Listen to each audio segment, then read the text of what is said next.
السلام عليكم ورحمة الله وبركاته. الحمد لله رب العالمين والعاقبة للمتقين والصلاة والسلام على سيد الأنبياء محمد صلى الله عليه وسلم. وقال الله تعالى في القرآن الكريم: أعوذ بالله من الشيطان الرجيم. بسم الله الرحمن الرحيم. لقد كان لكم في رسول الله أسوة حسنة. صدق الله العلي العظيم.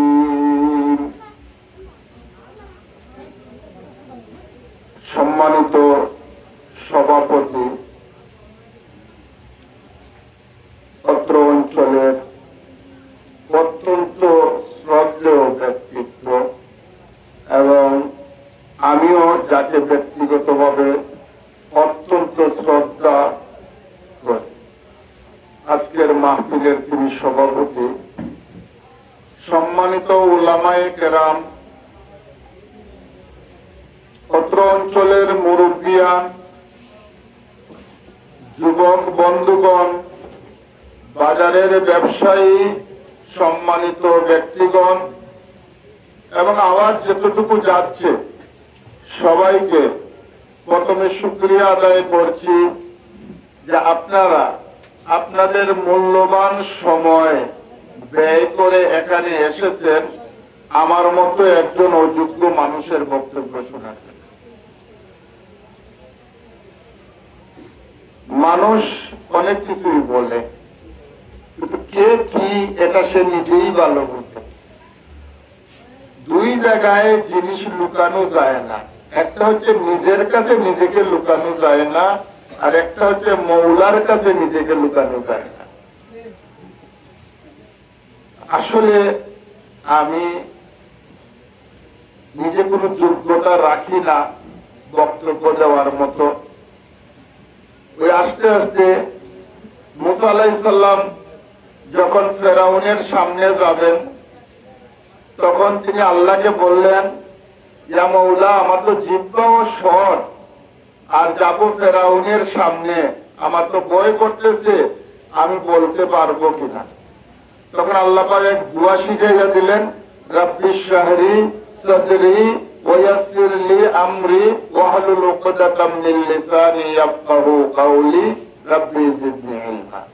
তো আমি আস্তে আস্তে এই দোয়া পড়ে আসলাম যে আল্লাহ পাক তুমি আমার শহরে সদর করো এবং আমার জিহ্বাকে এরকম করে দাও যাতে আমি যা বলবো তা যেন শুদ্ধ হয়ে বের হয়। এখানে অনেক উলামায়ে কেরাম আছেন, তাদের সামনে কথা বলার যোগ্যতা আমি রাখি না। আমি আজকে এখানে আলোচনায় এসেছি। কার আলোচনা? এটা কোন সরকার প্রধানের আলোচনা নয়, কোন রাষ্ট্রপতির আলোচনা নয়, এটা কোন কবি সাহিত্যিকের আলোচনা নয়, এটা কোন নায়ক গায়িকা নায়িকার আলোচনা নয়। এটা কার আলোচনা? রাহমাতুল লিল আলামিনের আলোচনা, যিনিকে আল্লাহ পাক দুনিয়ায় প্রেরণ করেছিলেন রহমত হিসাবে। এটা কার আলোচনা? আল্লাহ পাক একা ছিলেন, একা। সবকিছু সৃষ্টির পূর্বে আল্লাহ পাক একাই ছিলেন। তখন একদিন আল্লাহ পাকের ইচ্ছে হলো যে তিনি প্রশংসা শুনবেন, নিজের প্রশংসা। আমাদের মাঝে মধ্যে জানে বলে না, কোনো কাজ করলে, সমাজ সেবা করলে বা লেখালেখি করলে ইচ্ছে করে কেউ যদি আমার প্রশংসা করত। এইভাবে আল্লাহ পাকের একদিন ইচ্ছে হলো যে আমি আমার প্রশংসা শুনব। ওই আল্লাহ পাক তার আলমে আমলের মধ্যে কোন শব্দ ব্যবহার করেছিলেন? কোন, সাথে সাথে ফায়াকুন। ওই যে কোন শব্দ বেরিয়ে এসেছিল, সেখান থেকে তাফসীরের মধ্যে উলামায়ে কেরাম লিখেছে তিনটা জিনিসের জন্ম হয়েছিল। একটা জিনিস হচ্ছে ফেরেশতা, ফেরেশতাদের জন্ম হয়েছিল এখানে।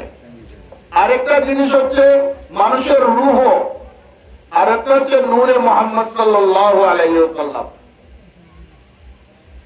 হযরত জিবরিল আমিন কে একদিন হযরত ফাতেমা জোহরা রাদিয়াল্লাহু তাআলা আনহা চাচা, ছোট চাচা দেখে ফেলেছিলেন। ছোট চাচা জিবরিল আমিন রাসূল পাক সাল্লাল্লাহু আলাইহি ওয়াসাল্লামকে কাছে নালিশ করলেন যে আপনার মেয়ে আমাকে ছোট চাচা ডাকলো কেন? রাসূল করিম সাল্লাল্লাহু আলাইহি ওয়াসাল্লাম বললেন, তুমি তো বয়সে আমার ছোট।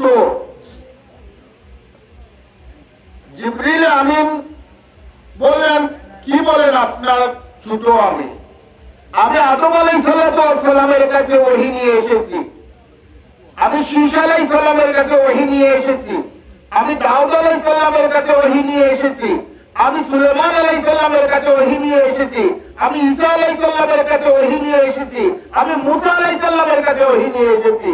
হযরত ঈসা আলাইহিস সালামের 500 বছর পরে রাসূল করিম সাল্লাল্লাহু আলাইহি সাল্লামের জন্ম।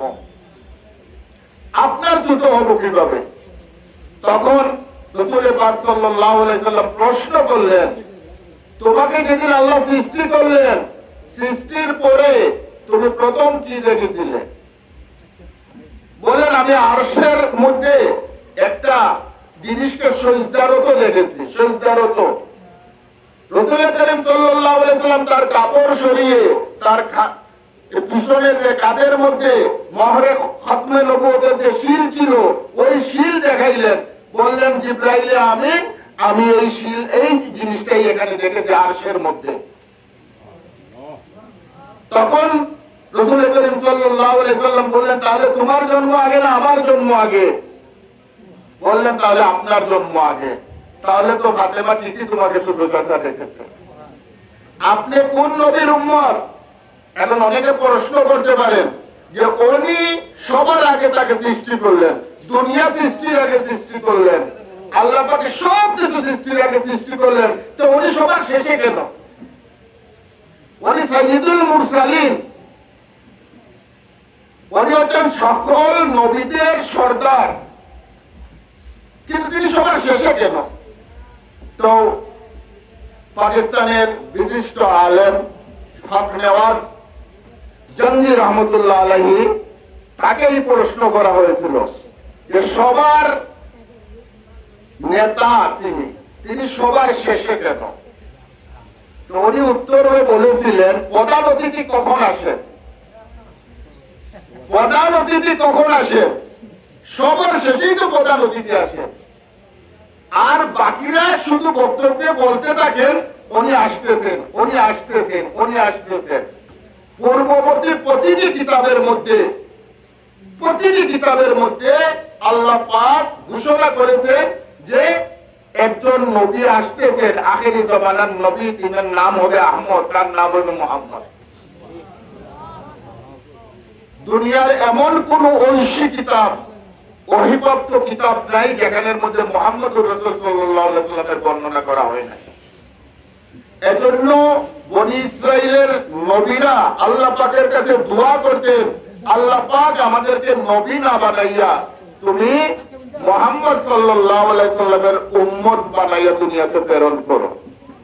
কোন নবীর দোয়া কবুল হয় নাই, শুধু ঈসা আলাইহিস সালামের দোয়া কবুল হয়েছে। এজন্য আল্লাহ পাক ঈসা আলাইহিস সালামকে কি করছেন? মৃত্যু ছাড়া চৌথা আকাশে উঠিয়ে নিয়েছেন। আপনারা আমরা আসেন একবার বলি আলহামদুলিল্লাহ। আল্লাহ পাকের কাছে না চাইতেও, আমরা কেউ চাই নাই, আমরা কি কেউ বলছি আল্লাহকে যে আমাদেরকে মুহাম্মদুর রাসূল সাল্লাল্লাহু আলাইহি ওয়াসাল্লামের উম্মত বানিয়ে পাঠাও? কেউ কি বলছি? তারপরেও আল্লাহ পাক আমাদেরকে মুহাম্মদুর রাসূল সাল্লাল্লাহু আলাইহি ওয়াসাল্লামের উম্মতের সম্মান দিয়েছেন এবং আমাদেরকে খায়রুল উম্মত বলেছেন, কুনতুম খায়রা উম্মতি, শ্রেষ্ঠ উম্মত বলেছেন।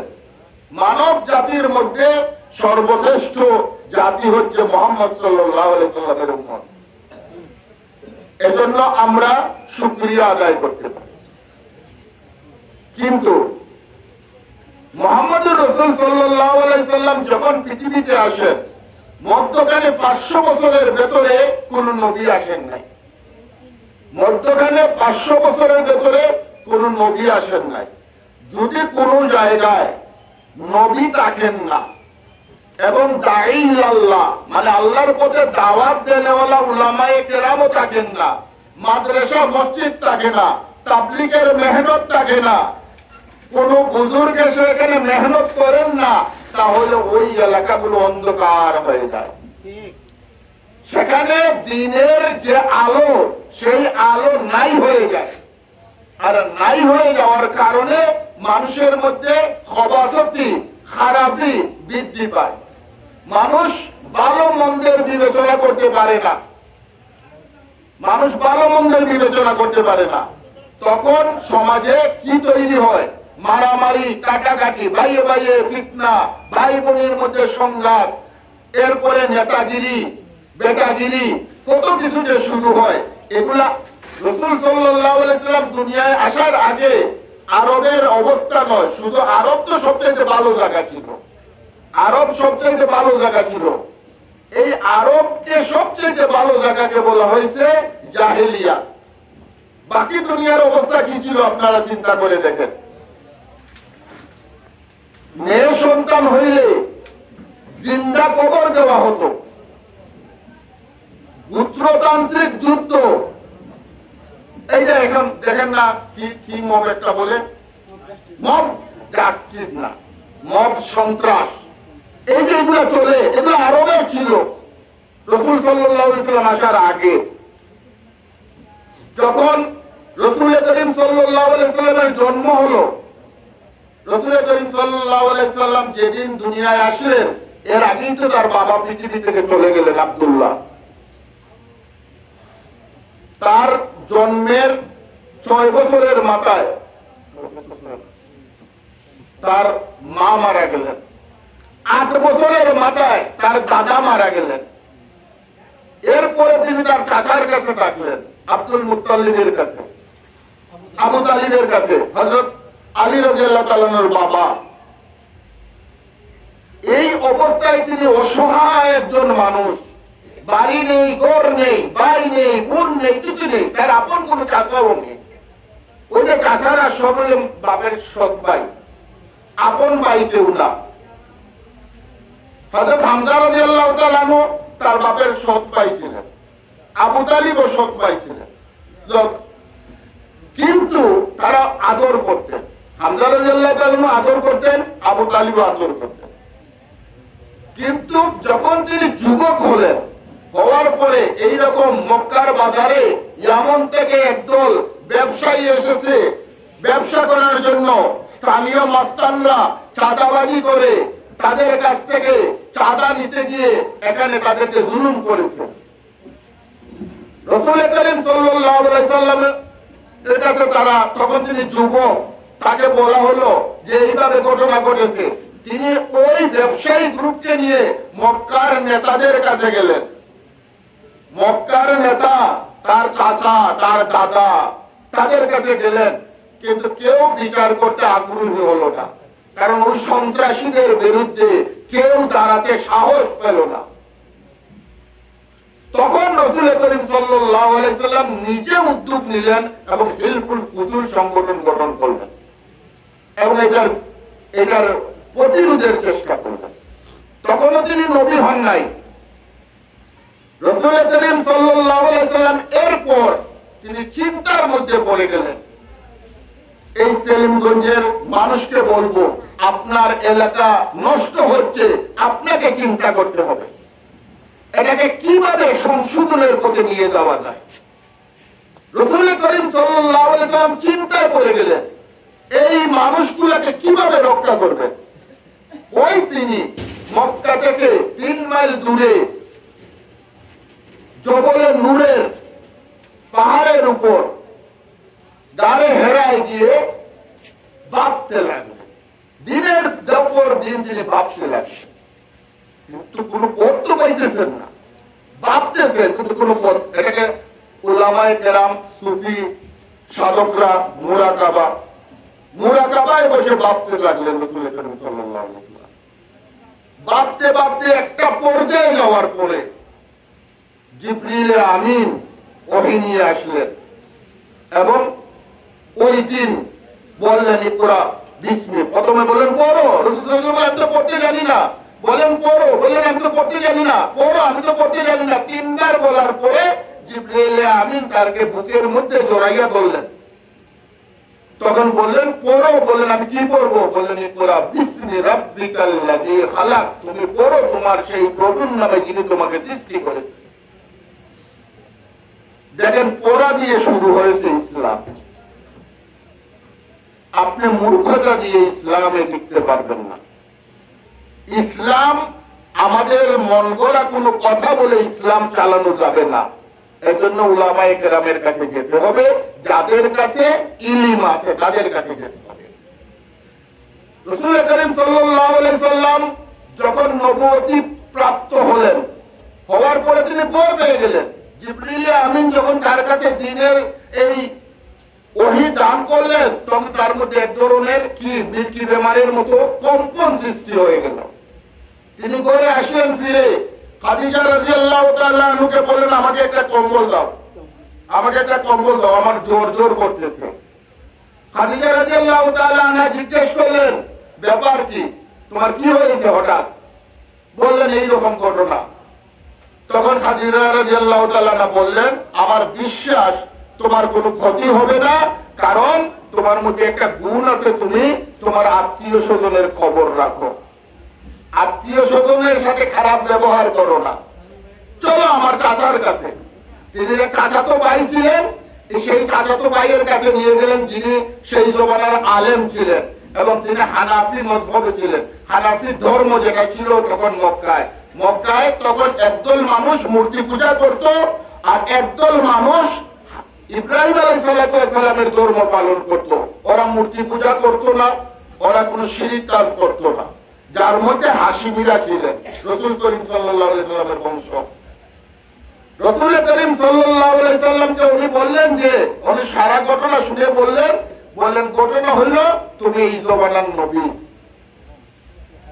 বইয়ের কিছু নেই। ওই শোনার সাথে সাথে সর্বপ্রথম খাদিজা রাদিয়াল্লাহু তাআলা আনহা রাসূল করিম সাল্লাল্লাহু আলাইহি সাল্লামের উপর ঈমান নিয়ে আসলেন। পৃথিবীর সর্বপ্রথম মুসলমান একজন নারী, তিনি হচ্ছেন হযরত খাদিজা রাদিয়াল্লাহু তাআলা। রাসূল করিম সাল্লাল্লাহু আলাইহি সাল্লাম এরপর 3 মাস চলে গেল, তিনি কারোর সাথে বেশি কথা বলেন না। তিনি এক ধরনের কি করবেন না এটা নিয়েই ভাবতেছিলেন। 3 মাস পরে তিনি জবলে আবু কুবাইস যারা হজে গেছেন, তারা এই মক্কার পাশেই একটা পাহাড় আছে, এখানে আগে টার্কি খেলাফতের বিল্ডিং ছিল। ওই জবলে আবু কুবাইসের চূড়ায় উঠে তিনি মক্কাবাসীকে ডাকলেন। মক্কাবাসীকে ডেকে বললেন যে আমাকে কি তোমরা বিশ্বাস করো? তারা বলল হ্যাঁ আপনাকে তো বিশ্বাস করি, আপনি তো আলামিন, আপনি সত্যবাদী, কখনো মিথ্যা কথা বলেননি। বললেন যদি আমাকে তোমরা বিশ্বাস করো আর আমি যদি বলি এই জবলে আবু কুবাইসের পিছন থেকে একদল মানুষ লাঠি চোরা নিয়ে আসতেছে তোমাদেরকে মারার জন্য, তোমরা কি না দেখে বিশ্বাস করবে? তারা বলল অবশ্যই বিশ্বাস করব। তখন রাসূল করিম সাল্লাল্লাহু আলাইহি সাল্লাম বললেন তোমরা যে এতদিন যে পাথরের বানানো মূর্তির পূজা করেছো এগুলা সব মিথ্যা, এগুলা সব মিথ্যা। সবাই আমার সাথে বলো লা ইলাহা ইল্লাল্লাহ মুহাম্মাদুর রাসূলুল্লাহ। তখন মক্কার কাফেররা কেঁপে তাদের ভিতরে কম্পন সৃষ্টি হয়ে গেল রাগে। তার চাচা আবু লাহাব, চাচা যে চাচার দাসীর দুধ রাসূল করিম সাল্লাল্লাহু আলাইহি ওয়াসাল্লাম প্রথম পান করেছেন, হালিমাকে কাছে যাওয়ার আগে দুধ পান করেছেন আবু লাহাবের দাসীর দুধ রাসূল করিম সাল্লাল্লাহু আলাইহি ওয়াসাল্লাম। সেই চাচাই সর্বপ্রথম দাঁড়াইয়া গেল আর বলল তাব্বাত লাকা ইয়া মুহাম্মদ, হে মুহাম্মদ তোমার উপর লানত পড়ুক। রাসূল করিম সাল্লাল্লাহু আলাইহি ওয়াসাল্লাম তো রাহমাতুল লিল আলামিন, আবু লাহাবকে গালি দেন নাই, কিছুই বলেন নাই, কি বলছে? কিছুই বলে নাই, কিন্তু আল্লাহ পাকে সহ্য হয় নাই। বন্ধুকে গালি দিলে বন্ধুর কি আর সহ্য হয় বলেন? আপনার বন্ধুকে আপনার সামনে যদি গালি দেয় কেউ, আপনার কি সহ্য হবে? যদি সহ্য হয় তাহলে বোঝা গেল আপনার বন্ধুই না সে। অনেক মানুষ আছে আমার কাছে এসে বলে অমুকে আপনাকে গালি দিতে। আমি বললাম গালি দিতে এটা আমার কাছে এসে বলতেছো কেন? তুমি এটা প্রতিবাদ করিয়া ওইখানেই কাজ খাইয়ে আসতা, তাহলে বুঝে গেল তুমি আমার বন্ধু। আমার কাছে এসে বলার অর্থ তার সাথে আমার সংঘাত সৃষ্টি করতেছো। তো রাসূল করিম সাল্লাল্লাহু আলাইহি সাল্লাম উত্তর দেন নাই, উত্তর দিয়েছেন স্বয়ং আল্লাহ পাক রব্বুল ইজ্জত। বলেছেন তাব্বাত ইয়াদা আবি লাহাবিন ওয়া তাব। এই আয়াতে সূরা লাহাবের মধ্যে এবং আবু লাহাবের দুই হাতের মধ্যে লানত পড়েছে। তার কাটুরি স্ত্রী, তার কাটুরি স্ত্রী, কাটুকাই তো তার স্ত্রী, তার উপর লানত পড়েছে। যাই হোক, মক্কার কাফেররা রাসূল করিম সাল্লাল্লাহু আলাইহি সাল্লামকে অনেক কষ্ট দিয়েছে। এরপরে দেখেন কিভাবে কষ্ট। এই দিন এমনি আসে নাই, এই দিন এমনি আসে নাই। রাসূল করিম সাল্লাল্লাহু আলাইহি সাল্লাম বাইতুল্লাহর মধ্যে তখন ফাতেমা ছোট, ফাতেমা ছোট।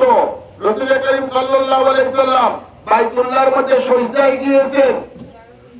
আবু জেহেল উটের ঘোর এনে রাসূল করিম সাল্লাল্লাহু আলাইহি সাল্লামের পিঠের মধ্যে রেখে দিয়েছে। তখন ফাতেমা এত ছোট যে এই ঘোর নামানোর মতো শক্তি তার শরীরে নাই। রাসূল করিম সাল্লাল্লাহু আলাইহি সাল্লাম উঠতে পারতেছেন না, দীর্ঘ সময় পরে উঠছেন। হামজা রাদিয়াল্লাহু তাআলা আনহু ছিলেন পাখি শিকারের মধ্যে, তিনি শিকারী ছিলেন, যোদ্ধা ছিলেন। হামজা রাদিয়াল্লাহু তাআলা আনহু ছিলেন পাখি শিকারের মধ্যে। তিনি পাখি শিকার থেকে এসে খবর পাইছেন রাস্তার মধ্যে যে তার ভাতিজাকে আবু জেহেল কষ্ট দিয়েছে। তিনি আর করে যান নাই, তিনি সরাসরি বাইতুল্লাহর সামনে চলে এসেছেন। এসে আবু জেহেলকে এই তার হাতের যে ডাল ছিল ওই ডাল দিয়ে একটা আঘাত করে বললেন, তুমি কি মনে করো আমার ভাতিজা এতিম? আমি হামজা এখনো বেঁচে আছি। রাসূল করিম সাল্লাল্লাহু আলাইহি সাল্লাম দীর্ঘদিন জেলে বন্দী ছিলেন। পুরা গোষ্ঠী নিয়ে, পুরা হাশিমি সম্প্রদায়ের যে গোত্র ছিল পুরা গোত্রকে নিয়ে জেলে ছিলেন। এমন অবস্থা হয়েছিল জেলের ভেতরে যে খাদ্য ছিল না, তিনি গাছের পাতা খেয়েছেন তারা ছিপিয়ে। তারপরেও যখন মক্কার কাফেররা রাসূল করিম সাল্লাল্লাহু আলাইহি সাল্লামকে দ্বীনের রাস্তা থেকে, দ্বীনের দাওয়াতি কাজ থেকে সরাইতে পারতেছিল না, তখন তার চাচার কাছে গিয়ে বলল যে দেখো তোমার ভাতিজাকে বলো এইসব ছেড়ে দিতে। সে যদি আমাদের বাদশা হতে চায় আমরা তাকে বাদশাহী দিয়ে দেব। সে যদি এই অঞ্চলের সবচেয়ে সুন্দরী নারীকে বিয়ে করতে চায় আমরা তাকে সুন্দরী নারী এনে দেব। সে যা চাইবে তা দেব। তারপরে আমাদের দেবতার বিরুদ্ধে কথা বলা থেকে তাকে বলো বারণ হতে। আবু তালিব রাসূল করিম সাল্লাল্লাহু আলাইহি সাল্লামকে খুব মহব্বত করতেন। কতটুকু মহব্বত করতেন চিন্তা করে দেখেন, যে তার আপন ছেলে আলীকে বলছেন তুমি তোমার চাচাতো ভাইয়ের সঙ্গ ছেড়ো না, আর তিনি যান নাই আবার ইসলামে। আবু তালিব দেখে ভাতিজাকে বললেন যে দেখো মক্কার নেতারা এসেছিলেন, তারা এই কথাগুলো বলে গেছেন, তুমি মেনে নাও, ফিতনাটা এখানেই শেষ হয়ে যাবে। এখানে হক বাতিলের ফিতনা করতে দেও না, তুমি মেনে নাও।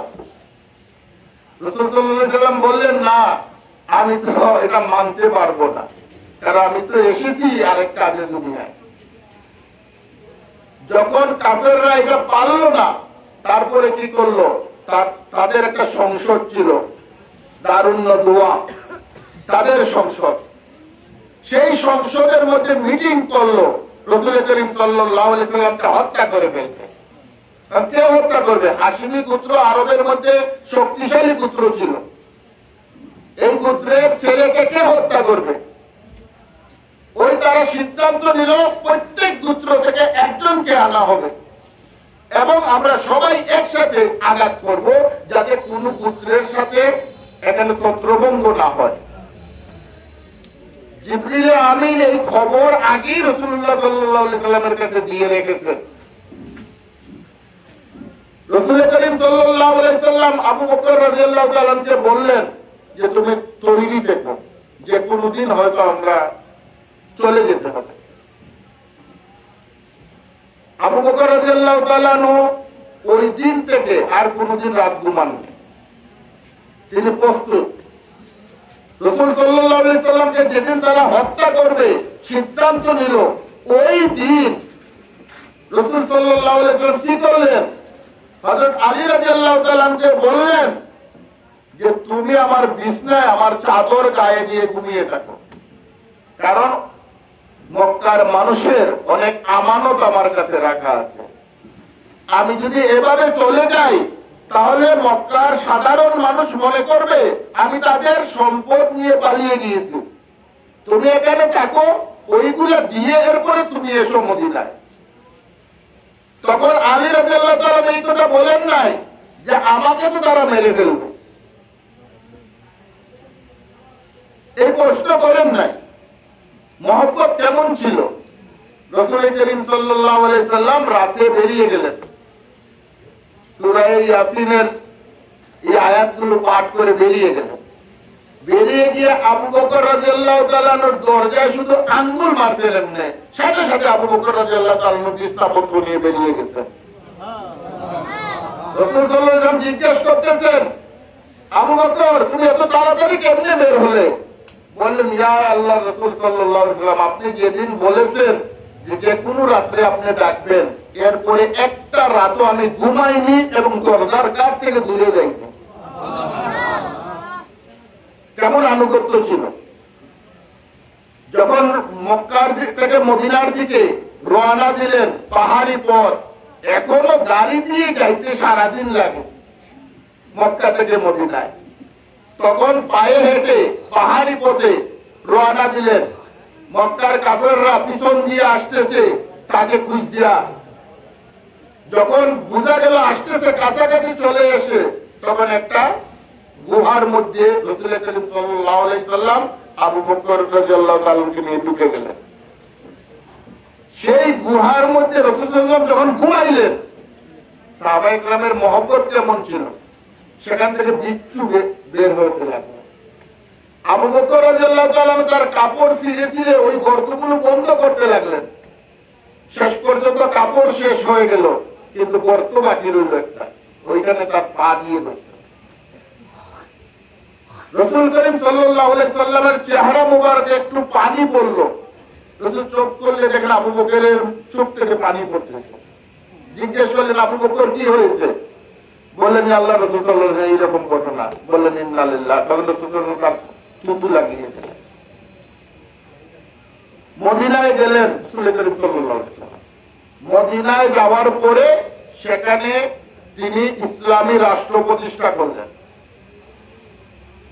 সেখান থেকে গোটা বিশ্বকে ইসলামের দাওয়াত দিলেন। রোম, পারস্য, তৎকালীন আজকের আমেরিকা, রাশিয়া যেমন সুপার পাওয়ার, তখন রোম, পারস্য ছিল সুপার পাওয়ার। রাসূল করিম সাল্লাল্লাহু আলাইহি ওয়াসাল্লাম রোম এবং পারস্যের কাছে চিঠি দিলেন, দ্বীনের দাওয়াত দিলেন। এরপরে রাসূল করিম সাল্লাল্লাহু আলাইহি ওয়াসাল্লাম নবী হওয়ার আগে একটা যুদ্ধে গেছিলেন তার চাচার সাথে। আর নবী হওয়ার পরে মদিনায় যাওয়ার পরে 27টা যুদ্ধে রাসূল করিম সাল্লাল্লাহু আলাইহি ওয়াসাল্লাম সেনাপতি ছিলেন। উহুদের যুদ্ধে রাসূল করিম সাল্লাল্লাহু আলাইহি ওয়াসাল্লামের দান্দান শহীদ হয়েছে। তায়েফের মাঠে, পাহাড়ে রাসূল করিম সাল্লাল্লাহু আলাইহি ওয়াসাল্লামের মাথা থেকে রক্ত পায়ের মধ্যে এসেছে। এরপরে আপনি আমি এই দিন পেয়েছি। আজকে যে দিন আমরা ইসলামের কথা বলতেছি, রাসূল করিম সাল্লাল্লাহু আলাইহি ওয়াসাল্লাম অনেক মেহনত করে যখন দিন কায়েম করে তিনি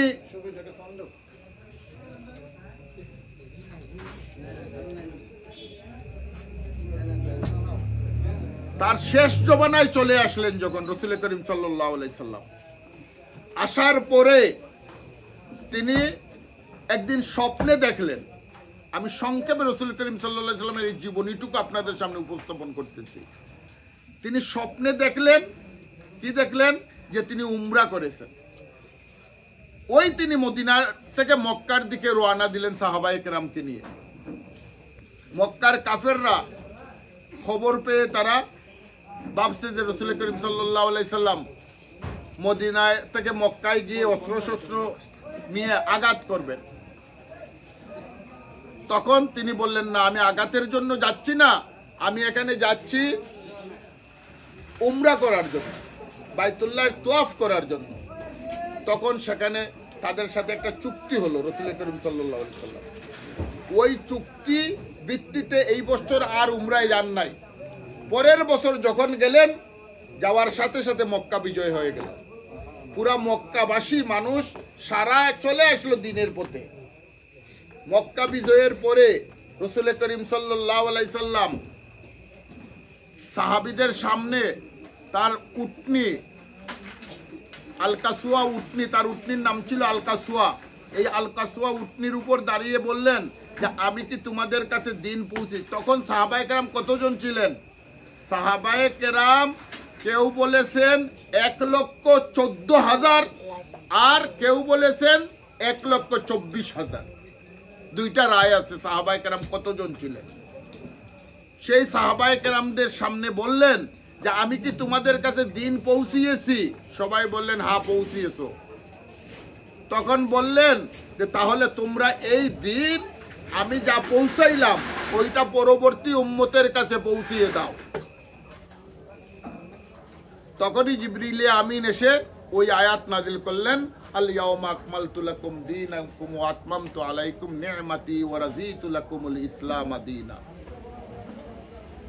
আজকে তোমার জন্য দিনকে পূর্ণাঙ্গ করে দেওয়া হলো। ইসলাম, ইসলাম এটা কোনো শুধু ধর্মের নাম নয়।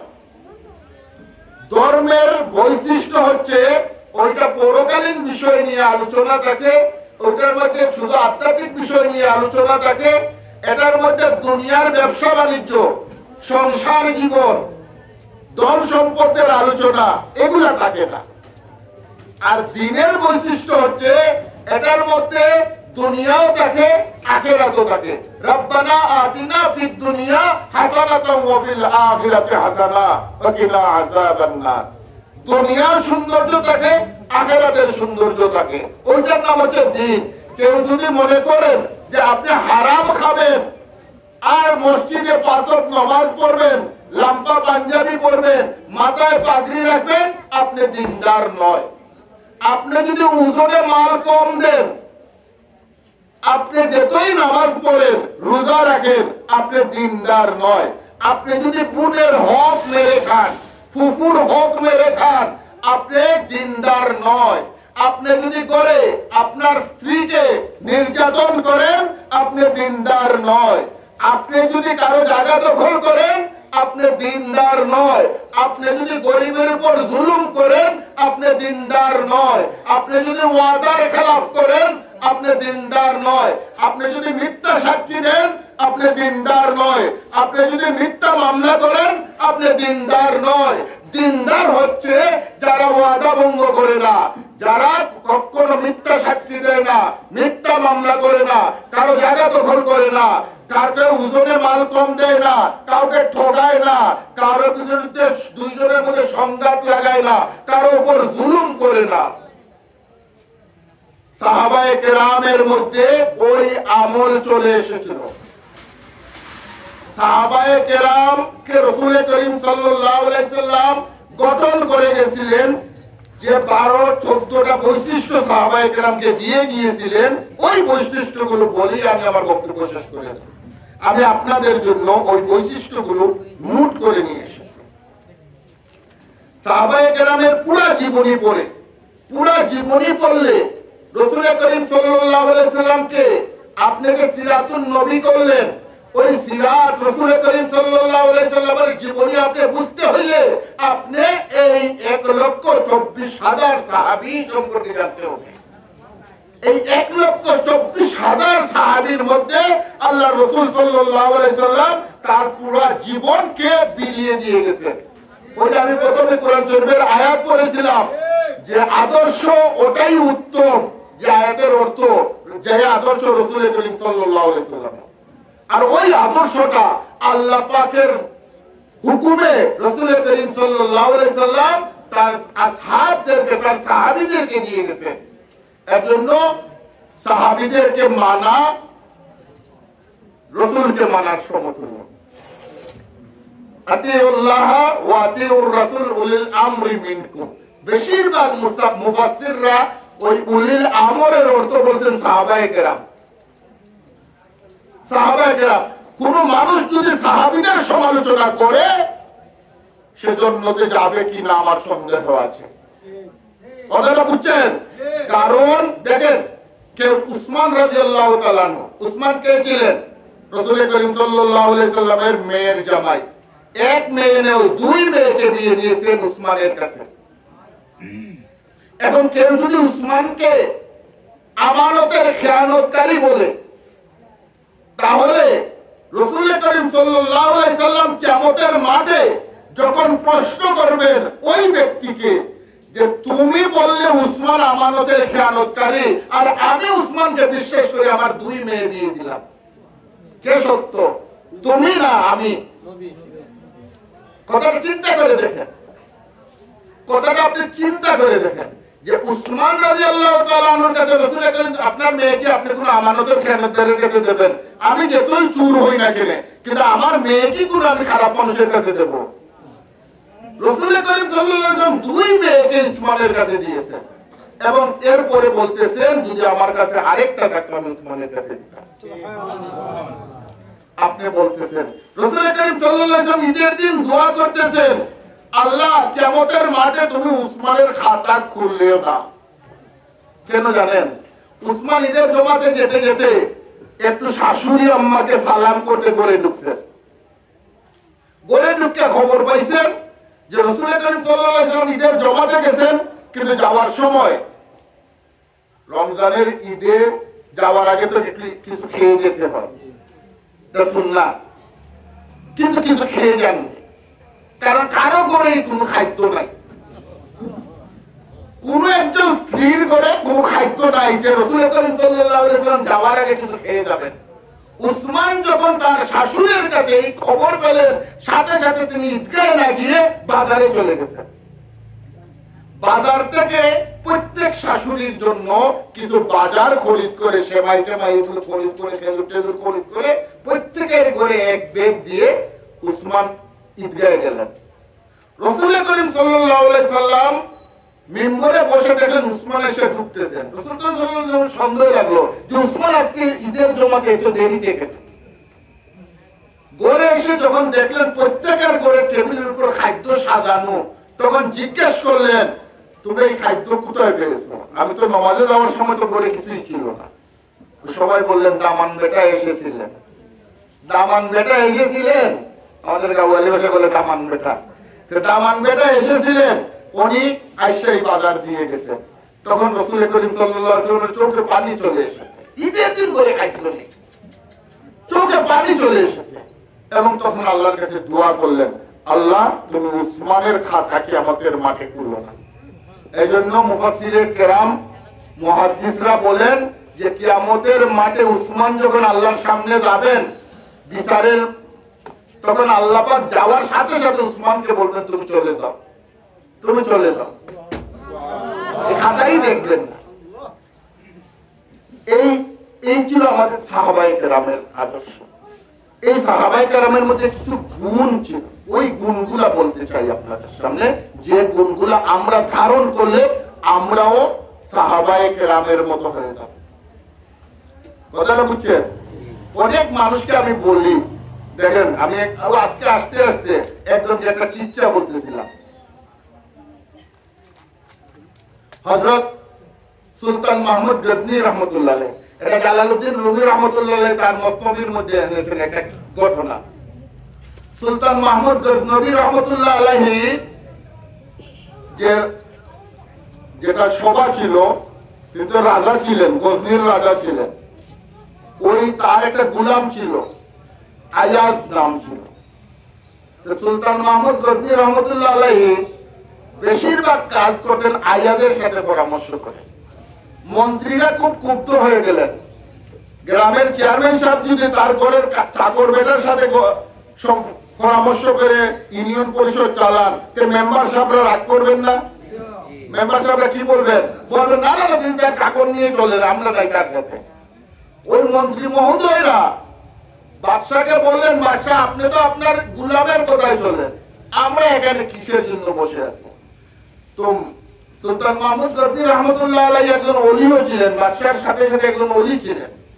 উনি বলেন, দেখো তোমরা যে পরামর্শ দাও বেশিরভাগ পরামর্শই দেখা যায় ভুল পথে, আর ওই আমার গুলাম যে পরামর্শ দেয় ওইটা দেখা যায় বাস্তবায়িত হয়ে যায়, এই জন্য আমি কাজ কথা বললেন না। সেটা আরুয়া, সেটা মাকাল সিধা পরীক্ষা হয়ে ওই তারা ঘোষণা করলেন, আগামীকালকে আমার রাজমহলে তোমরা সকালে এসে যে যে জিনিসে হাত রাখবে ওই জিনিসের মালিক তুমি হয়ে যাবে। বাংলাদেশে দেখছেন না গণভবন কিভাবে লুট হয়েছে, এগুলো তো টেলিভিশনে দেখছেন। ওইভাবে সকালে গিয়ে জনগণ গিয়ে ভেতরে সুলতান মাহমুদ গজনির রাজমহলের ভেতর লুটপাট শুরু হচ্ছে। সবাই কেউ সোনার বাসন কে এগুলো নিতে শুরু করছে। তখন আয়াব দাঁড়াইয়া আছেন, সবাই বলতেছেন, দেখছেন দেখছেন বাদশা আয়াবকে বলছিলাম না বোকা মানুষ, ওই দেখেন দাঁড়াইয়া আছে। আজকে সে এখান থেকে যদি কিছু সম্পদ নিয়ে যেত গুলাম, এরপরে ওই সম্পদ আপনার কাছে জমা দিয়ে সে গুলামি থেকে মুক্তি নিতে পারত বিনিময়ের। সুলতান মাহমুদ গজনি একটু লজ্জিত হইলেন, কারণ তিনি তো পরাজিত হয়ে যাচ্ছেন। তখন আয়াজকে বললেন, আয়াজ তুমি এটা কি করতেছো, তুমি কিছু নেও না? আয়াজ তখন হেসে হেসে বললেন, স্যার বাদশার নামদার, সত্য কি যে যেটাই করবে আপনি দিয়ে দেবেন? তখন সুলতান মাহমুদের খুব রাগ হলো, বললেন, আয়াজ আমি কি কোনোদিন কারোর সাথে মিথ্যা কথা বলেছি? বললেন না। বললেন না, তারপরে জিজ্ঞেস করলাম, একটু কনফার্ম হইলাম যে আপনি সত্য কি দেবেন? বললেন হ্যাঁ দেব। তখন আয়াজ কি করলেন, সুলতান মাহমুদ গজনির মাথার মধ্যে গিয়ে হাত রেখে দিলেন। তখন সবাই বলতে শুরু করলো, বেয়াদব বেয়াদব। আমি হযরতের মাথায় হাত দিতে শুরু করি, আপনারা বলবেন দেখো চুপড়া ফেলে হযরত মুরব্বির মাথায় হাত দিতে শুরু করছে। পাবলিক বলতে লাগলো, দেখো বেয়াদব বাদশার মাথায় হাত দিয়ে দিতে। তখন বাদশাহ খুব রাগান্বিত হয়ে বললেন, আয়াজ তুমি কি বেয়াদবি শুরু করছো, তুমি আমার মাথায় হাত দিলে কেন? আয়াজ বললেন যে দেখেন সুলতান, আমি বারবার জিজ্ঞেস করছি যে যেখানে হাত দিবে আপনি কি তাকে সেটা দেবেন? বললো হ্যাঁ এটা তো ঠিক আমি দেবো। বললো তাহলে আমি আপনার মাথায় হাত রেখেছি, এই মাথার মালিক এখন আমি। সুলতান মাহমুদের ঘুম ভেঙে গেছে, তিনি লাফ দিয়ে সিংহাসন থেকে উঠে আয়াজের সামনে মাথা পেতে দিয়ে দিলেন, দিয়ে বললেন এই তলোয়ার নাও আর তুমি মাথা কেটে নিয়ে দাও। আয়াজ বললেন আপনার মাথা দিয়ে আমি কি করবো? তো বললেন তাহলে তুমি সিংহাসনে বসো, আমি তোমার গোলাম, তুমি আমার বাদশা। আয়াজ বললেন আমার তারও দরকার নাই, আপনি আপনার সিংহাসনে বসেন আর আমার তলোয়ার আমার হাতে দেন। আজকে থেকে আপনি আমার হুকুমে কোরআন হাদিস অনুযায়ী রাষ্ট্র পরিচালনা করবেন, নতুবা আপনার মাথা কেটে আমি নিয়ে যাব। জালালউদ্দিন রুমি রহমতুল্লাহ এই কিচ্ছা এই কাহিনী বর্ণনা করে বলতেছেন, যার কাছে বাদশা আছে সে ব্যাংকে 6 লাখ টাকা রেখে দিয়ে কি করবে? যার কাছে বাদশা আছে সে কয় বিঘা জমি আছে সেইটা দিয়ে কি করবে? যার কাছে আল্লাহ আছে তার কিসের অভাব আছে? যার কাছে আল্লাহ আছে তার কি কিছুর দরকার আছে? আমি মাঝে মধ্যে বলি ভাই চেকবুক হাতে লোন, দস্তখত দেন, এরপরে ব্যাংকে নিয়ে জমা দেন, ম্যানেজার দেখবে দস্তখত মিলছে কিনা, অ্যাকাউন্টে টাকা আছে কিনা। আপনি না যায় নামাজে দাঁড়ান, গভীর রাতে তাজুদের নামাজ পড়েন, এগুলো হচ্ছে চেকের মধ্যে দস্তখত দেওয়া, এরপরে হাত তুলে কাঁদতে শুরু করেন। এরপরে যখন দস্তখত মিলে যাবে, ম্যানেজার দস্তখত মিলিয়ে ফেলবে, আপনার অ্যাকাউন্টে জমা হয়ে যাবে আমল, এরপরে দেখবেন আপনিও যা বলবেন তা হবে। বাতাস আপনার কথা শুনবে, পানি আপনার কথা শুনবে, অভাবে পড়বেন না, কোনোদিন আপনি না খেয়ে থাকবেন না, কোনোদিন কষ্ট হবে না। আপনার সন্তান নষ্ট হয়ে যায় কেন? আপনি কয়েকদিন তাজুদের রক্তে উঠে আপনার সন্তানের জন্য দোয়া করেছেন, রাব্বি হাবলি মিনাস সালিহিন, রাব্বি হাবলি মিন লাদুনকা যুররিয়াতান তাইয়্যিবা ইন্নাকা সামিউদ দুআ, রাব্বানা হাব লানা মিন আজওয়াজিনা ওয়া যুররিয়াতিনা কুররাতা আইনিন ওয়াজআলনা লিল মুত্তাকিনা ইমামা। আপনি কয়েকদিন আল্লাহর কাছে কাঁদছেন আপনার সন্তানের জন্য, তাহলে আপনি কেমনে আশা করেন আপনার ছেলে ওলি আল্লাহ হয়ে যাবে? এজন্য আপনি নিজে নিজেকে সংশোধন করতে হবে। আপনি যখন নিজে নিজেকে সাহাবীওয়ালা জীবন গঠন করে ফেলবেন, সাহাবীওয়ালা জীবন গঠন করে ফেলবেন, সাহাবী আল্লাহ রাসূল সাল্লাল্লাহু আলাইহি ওয়াসাল্লামের সাহাবীরা বলতেছেন আমাদের জিহাদের মাঠে যাব, পায়ের যে জুতা পরেছি একটা ফিতা পাইছি আরেকটা ফিতা পাইতেছি না। 2 রাকাত নামাজ পড়ে আল্লাহকে বললাম, আল্লাহ আমাকে জুতার ফিতা দাও।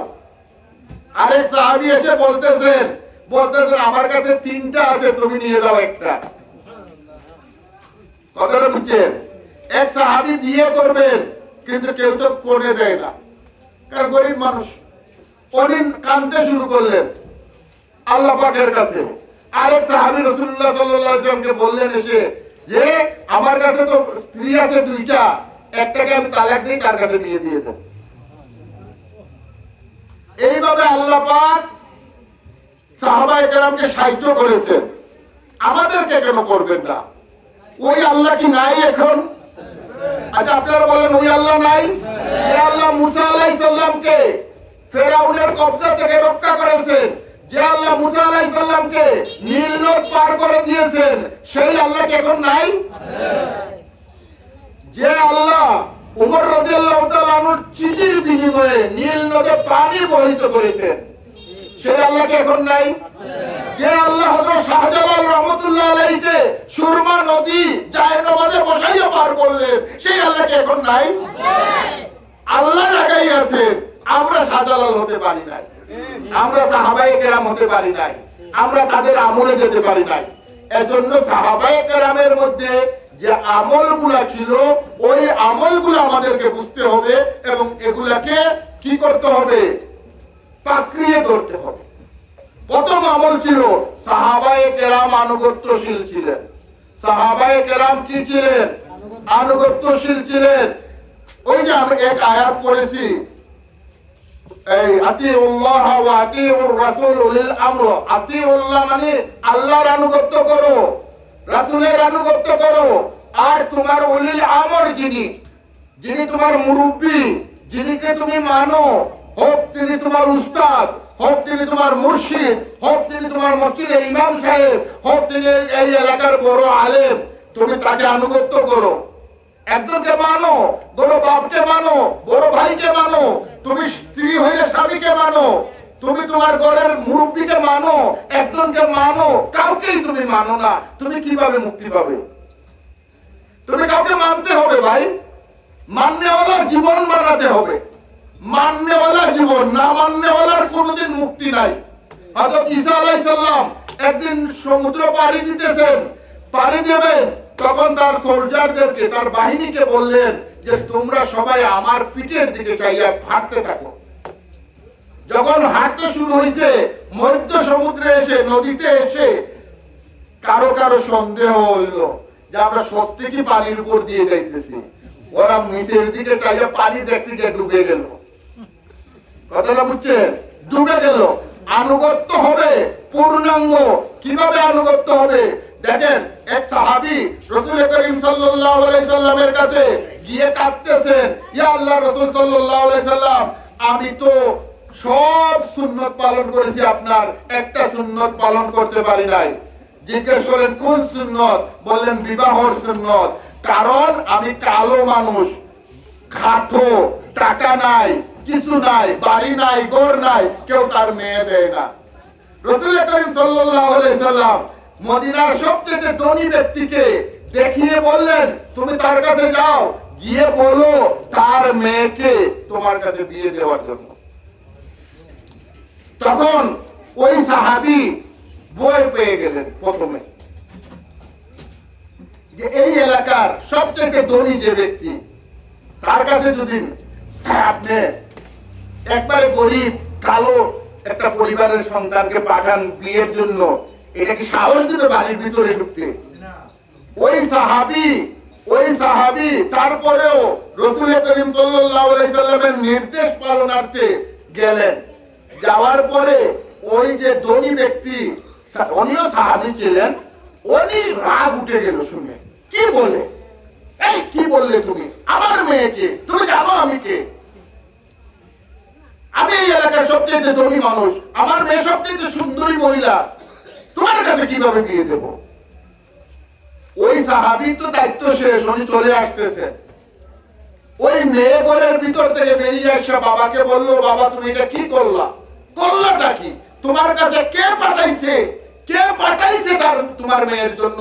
আল্লাহর হাবিব পাঠাইছেন, আল্লাহর হাবিব পাঠাইছেন। তুমি কেমনে না করলা বাবা? তোমার কেমনে স্পর্ধা হলো? তুমি তাড়াতাড়ি রাসূলুল্লাহর কাছে যাও, গিয়ে বলো আমি রাজি আছি তার কাছে বিয়ে বসার জন্য, শুধু রাসূল সাল্লাল্লাহু আলাইহি ওয়াসাল্লাম হুকুম পালনার্থে। ওই সাহাবী দৌড়তে দৌড়তে আসলেন রাসূলুল্লাহ সাল্লাল্লাহু আলাইহি ওয়াসাল্লামের কাছে, এসে বললেন, ইয়া আল্লাহর রাসূল আমাকে maaf করেন, আমি তো আপনার কথা অমান্য করে ফেলছি, আমার মেয়ে আমার চোখ খুলে দিয়েছে, আমি আমার মেয়ে। তখন বসিয়া এখানে সিদ্ধান্ত হলো 600 দিরহাম মোহর দেওয়া হবে। এখন ওই সাহাবীর কাছে তো 10 দিরহামও নাই, উনি 600 দিরহাম কোথায় থেকে দেবেন? তখন সব সাহাবী মিলে একটা চাঁদা উঠাইলেন। চাঁদা উঠানোর পরে 600 দিরহাম থেকে কিছু টাকা বলন হয়ে গেল। তখন ওই সারা দিয়ে বললেন যে তুমি 600 দিরহাম দিয়ে মোহর পরিশোধ করবে, আর বাকি টাকা দিয়ে নতুন স্ত্রীর জন্য জামা কাপড় খাদ্য খরিদ করবে। ওই সাহাবীরা কি করলেন, ওই টাকা নিয়ে মদিনার বাজারে গেছেন, কিছু কাপড় খরিদ করবেন, কিছু খাদ্য খরিদ করবেন। তখন হঠাৎ তার কানে আওয়াজ আসলো, যখন দোকানের ভেতরে ঢুকছেন, পা রাখছেন, তখন তার কানে আওয়াজ আসলো রাসূল সাল্লাল্লাহু আলাইহি সাল্লামের পক্ষ থেকে, হাইয়া আলাল জিহাদ, হাইয়া আলাল জিহাদ। রাসূল সাল্লাল্লাহু আলাইহি সাল্লাম জিহাদের পথে ডাক দিচ্ছেন। ওই সাহাবী কি করলেন, সুন্দরী বউ করে নতুন বিয়ে করেছেন, সব হালাল, মোহর এখন রেডি হয়েছে, কবুল হয়ে গেছে, ইয়াদিনও নেওয়া হয়ে গেছে। ওই সাহাবী তারপরে ওই দোকান থেকে বেরিয়ে এসে যুদ্ধের সামান যে দোকানে বিক্রি হয় ওই দোকানে গিয়ে ওই টাকা দিয়ে 600 দিরহাম পৃথক রাখলেন, যেহেতু এটা আরেকজনের হতো, এটা তো তার না। বাকি টাকা দিয়ে যুদ্ধের সামান খরিদ করে তিনি গড়ে আসলেন। গড়ে এসে স্ত্রীকে 600 দিরহাম দিয়ে বললেন, মানে গড়ের ভেতরে যান নাই, বাইরে থেকে দিয়ে বললেন আমি জিহাদে চলে যাচ্ছি। ওই মহিলা বলতেছেন মাত্র বিয়ে হইল, কমপক্ষে একটা রাইট থাকো আমার সাথে। বললেন সম্ভব না, কারণ তোমার থেকে আমার কাছে প্রিয় মুহাম্মদুর রাসূল সাল্লাল্লাহু আলাইহি ওয়াসাল্লাম। ওই মহিলা বলতেছেন যে তাহলে তুমি একটু করে আসো, আমি তোমাকে দেখি, যদি তুমি শহীদ হয়ে যাও কিয়ামতের মাঠে যাতে আমি তোমাকে চিনতে পারি। তিনি বললেন না, আমি যদি ঘরের ভেতরে আসি আর তোমার চেহারা দেখে যদি আমার একটু মহব্বত হয়ে যায় রাসূল থেকে বেশি, তাহলে আমি কিয়ামতের মাঠে কি জবাব দেব? তখন ওই সাহাবী আর ঘরের ভিতরে যান নাই, তিনি সরাসরি জিহাদের মাঠে চলে গেছেন। রাসূল করিম সাল্লাল্লাহু আলাইহি ওয়াসাল্লাম জিহাদের পরে দেখলেন একটা লাশ পড়ে আছে, দেখলেন ওই সাহাবীর লাশ যিনি সদ্য বিয়ে করেছেন। রাসূল করিম সাল্লাল্লাহু আলাইহি ওয়াসাল্লাম আকাশের দিকে চাইলেন, চাইয়া হাসিয়া দিলেন, আবার নিচের দিকে চেয়ে ফেললেন। একজন ছোট সাহাবী পাশে ছিলেন, আমি নামটা বলে গেছি। উনি জিজ্ঞেস করলেন, ইয়া আল্লাহর রাসূল সাল্লাল্লাহু আলাইহি ওয়াসাল্লাম, আপনি বড় গম্ভীর মন নিয়ে আকাশের দিকে চেয়েছিলেন আর পরে হাসিয়া নিচের দিকে চেয়ে গেলেন, এর কারণ কি? বলেন, আমি যখন আকাশের দিকে চেয়েছি তখন দেখি, আমি যখন তার লাশ দেখেছি তখন আমার মনটা খারাপ হয়ে গেছে, আর আমি তখন আকাশের দিকে চেয়ে আল্লাহকে বললাম বলতে চাইছিলাম যে আল্লাহ তুমি এটা কি করলাম। যখন আমি আকাশের দিকে চাইছি দেখি বেহেশতের দরজাগুলা, হুরপরিরা দাঁড়াইয়া আছে বেহেশতের গেইটে, ফেরেশতারা আসতেছেন ওই লাশের রূহ নিয়ে যাওয়ার জন্য। আর আমি তখন লজ্জা পেয়ে গেলাম, হুরপরিদের গায়ে যে জামা ছিল ওই জামা আমি মানে সবকিছু দেখা যাচ্ছে। তখন আমি লজ্জায় নিচের দিকে চেয়ে ফেললাম। এই ছিল সাহাবায়ে কেরামের আনুগত্য। আপনারা আমরা রসুলে দেখেন এক যুদ্ধ খায়বারের যুদ্ধে এক সাহাবী এসে বললেন, ইয়া আল্লাহর রাসূল সাল্লাল্লাহু আলাইহি সাল্লাম, সবাই তো খচ্চর খাইতেছে, খচ্চর ওই যে মাল বহন করার যে গাদা যেটা। এখন রাসূল সাল্লাল্লাহু আলাইহি ওয়াসাল্লাম দেখেন খচ্চর যদি খাওয়া হয়ে যায় তাহলে মাল বহন করার বাহন থাকবে না। ও বললেন ঘোষণা করে তো খচ্চর খাওয়া যায় না। এখন অনেক সাহাবী রান্না করে ফেলছে, শুধু খাইতে বসবেন, তখন এলান হলো যে রাসূল করিম সাল্লাল্লাহু আলাইহি ওয়াসাল্লাম ঘোষণা করেছেন খচ্চর খাওয়া যায় না। আমরা হলে কি বলতাম, আচ্ছা এইবার খেয়ে যাবে, যুদ্ধের ফাঁকে একটু বানাইছি খাই যাবে, অত স্বাদের তরকারি হয়েছে যুদ্ধের মাঠ থেকে আসছে, এই সুযোগে আচ্ছা এখন খাই পরে না খাবো না। একজন সাহাবীও এই দিন যুদ্ধ এই মধ্যখানে খাদ্য খান নাই, সব ফেলে দিয়েছে। রাসূল করিম সাল্লাল্লাহু আলাইহি ওয়াসাল্লাম বলছে আর আমরা খাবো, এটা হতে পারে না। এই ছিল তাদের আনুগত্য। অনেক কথা বলা যাবে। রাসূল করিম সাহাবারা কর্মঠ ছিলেন, কথা বুঝছেন, অলস ছিলেন না। একজন সাহাবী অলস ছিলেন না। হযরত আনাস রাদিয়াল্লাহু তাআলা আনহু, বুখারী এবং মুসলিমের হাদিস, হযরত আনাস রাদিয়াল্লাহু তাআলা আনহু একদিন তিনি বর্ণনা করতেছেন যে একজন ভিক্ষুক রাসূল করিম সাল্লাল্লাহু আলাইহি সাল্লামের কাছে আসলো, আয়েশা ভিক্ষা চাইলো। রাসূল করিম সাল্লাল্লাহু আলাইহি সাল্লাম বললেন, তুমি তো ভিক্ষা করা জায়েজ না, তোমার বাড়িতে কি আছে? বলেন আমার একটা কম্বল আছে। বলেন এটা নিয়ে আসো। ওইটা আনার পরে ওইটা বিক্রি করে কুড়াল খরিদ করে রাসূল সাল্লাল্লাহু আলাইহি ওয়াসাল্লাম নিজের হাতে এর মধ্যে ওই যে এটা কি আচার লাগাইয়া দিলেন। এরপরে বলে যাও কাজ করে খাও। হাদিসের মধ্যে আছে যার কাছে এক ওয়াক্তের খাদ্য আছে, এক ওয়াক্তের খাদ্য এবং একটা জামা আছে আর একটা ট্যান্ট পর্যন্ত তাবু আছে, সে গরিব না, সে কারো কাছে সাইল হতে পারবে না, সে ভিক্ষা করতে পারবে না। শরীয়তে সবচেয়ে ঘৃণিত হালাল দুইটা কাজ, শরীয়তে সবচেয়ে ঘৃণিত হালাল দুটি কাজ, একটা হলো বিবি তালাক দেওয়া আর একটা হলো ভিক্ষা করা। কথাটা বুঝছেন? এটা হালাল বা ঘৃণিত, রাসূল করিম সাল্লাল্লাহু আলাইহি ওয়াসাল্লাম খুব অপছন্দ করতেন এই কাজ। কথাটা বুঝছেন? এর জন্য কর্মঠ হতে হবে, কর্মঠ হতে হবে। দেখেন আপনি যদি গড়ে বউয়ের জন্য খাদ্য না নেন, কাপড় না নেন, তার ঔষধের ব্যবস্থা না করেন, আপনি যদি তার বাপের বাড়ি যাওয়ার সময় গাড়ি ভাড়া না দেন, যাওয়ার সময় মিষ্টির ব্যবস্থা না করেন, তা আপনি কেমনে আশা করেন আপনার স্ত্রী আপনাকে সম্মান করবে? কথাটা বুঝেন না? এর জন্য আপনার নিজে কর্ম করে খেতে হবে, কারো দিকে হাত ফেলা যাবে না। এটা ইসলামে বৈধ না। হালাল বলছেন কিন্তু ঘৃণিত হালাল। সাহাবায়ে কেরাম সৎ ছিলেন, অত্যন্ত সৎ ছিলেন, এত সৎ ছিলেন যে তাদের জমানায় বাঘ এবং বকরি একসাথে পানি খেত, তাদের সততার কারণে। আপনি কি পারবেন দোকান খুলে রাত্রে যাইতে বাড়িতে? পরের দিনে সে দোকানে কিছু পাইবেন? তাহলে ওই যে বুঝেন আমাদের হালাত কি। সাহাবায়ে কেরাম সৎ ছিলেন। আমি সংক্ষেপে করে যাচ্ছি কারণ আমি এগুলার ব্যাখ্যা দিতাম, কিন্তু ব্যাখ্যা এখন দেওয়ার সময় নাই। সাহাবায়ে কেরাম আমানতদার ছিলেন। সাহাবায়ে কেরাম কি ছিলেন? আমানতদার ছিলেন। আপনার আমার কাছে কেউ যদি 1 লক্ষ টাকা আমানত রাখে, 1 বছর পরে ঘুরে আসে, আমরা কি করি? বলবো কালকে আসো, পরশু আসো। এরপরে দেখা যাচ্ছে নাও এখন 5,000 নাও, আচ্ছা একটু দেখে আমি দিতেছি, নাইলে বলি কি পাগল হয়ে গেছে, আমি কি তোমার পয়সা মেরে খেয়ে ফেলতেছি। কথাটা বুঝছেন? এটা আমানতদারি না। আমানতদারি হলো সে যে টাকা দিয়েছে, যে রঙের টাকা দিয়েছে, যে বান্ডিল দিয়েছে, যেভাবে বান্ডিল দিয়েছে, আপনি তাকে এইভাবে ফেরত দেবেন। এটার নাম হচ্ছে আমানত। সে যদি আপনার কাছে 1 মণ চাউল রেখে দেয়, যে বস্তা দিয়েছে, আপনি এই বস্তা থেকে আমানতের মাল খেতে পারবেন না। আপনার কাছে টাকা আছে, আপনি ওই টাকা দিয়ে, যে আপনার কাছে মাদ্রাসায় ফান্ড রেখেছে, আপনার কাছে মসজিদে ফান্ড রেখেছে, আপনার কাছে বাজার কমিটি ফান্ড রেখেছে, আর আপনি মনে করলেন আমি ওই টাকা দিয়ে আপাতত মাল নিয়ে এসি, এরপরে যখন তারা চাইবে তখন দিয়ে দেবো, এটা আমানতদারি না। কথাটা বুঝছেন? আমানতদারি হয়েছে সে যখন চাইবে, যেভাবে চাইবে, যেভাবে দেবে, সেইভাবে আপনি ফেরত দেবেন।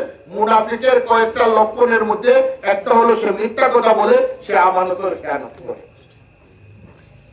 ওয়াদা রক্ষা করতে হবে। সাহাবায়ে কেরাম ওয়াদা ভঙ্গ করতেন না। যেত দেখেন ইয়ারমুকের যুদ্ধে হযরত খালিদ বিন ওয়ালিদ রাদিয়াল্লাহু তাআলা সেনাপতি, যুদ্ধের পরে একজন কাফের বন্দী কাফের বলল, খালিদ আমার একটা কথা। বললেন কি কথা? বললেন তোমরা মুসলমানে কি ওয়াদা ভঙ্গ করো? বললেন না, ওয়াদা ভঙ্গ করি না আমরা। বললেন তাহলে তোমাদের সোলজারদের মধ্যে একজন আমার সাথে ওয়াদা করছে, যদি কাফেররা পরাজিত হয়ে যায় তাহলে আমাকে সে রক্ষা করবে, আর যদি মুসলমানরা পরাজিত হয়ে যায় তাহলে আমি তাকে রক্ষা করব। ওই যে দুর্বল প্রকৃতির কিছু মানুষ আছে, ওদের মধ্যে থেকে একজন ওয়াদা করে ফেলছে, ভাই যদি আমরা হেরে যাই তুমি আমাকে বাঁচাইও, আর তোমরা যদি হেরে যাও আমি তোমাকে বাঁচাই। খালিদ জিজ্ঞেস করলেন কে ওয়াদা করছো? এক সাহাবী, একবারে গরিব, দুর্বল, ভীতু, বললেন আমি ওয়াদা করছি। বললেন তুমি ওয়াদা করছো ঠিক, তাহলে যাও তোমাকে আমি ছেড়ে দিলাম, কারণ মুসলমান ওয়াদা ভঙ্গ করে না। হযরত আবু বকর রাদিয়াল্লাহু তাআলা খলিফা হওয়ার পর প্রথমে ঘোষণা দিলেন যে রাসূল করিম সাল্লাল্লাহু আলাইহি সাল্লাম কি কারো সাথে কোনো ওয়াদা করেছিলেন? একজন সাহাবী এসে বললেন আমার সাথে করেছিলেন।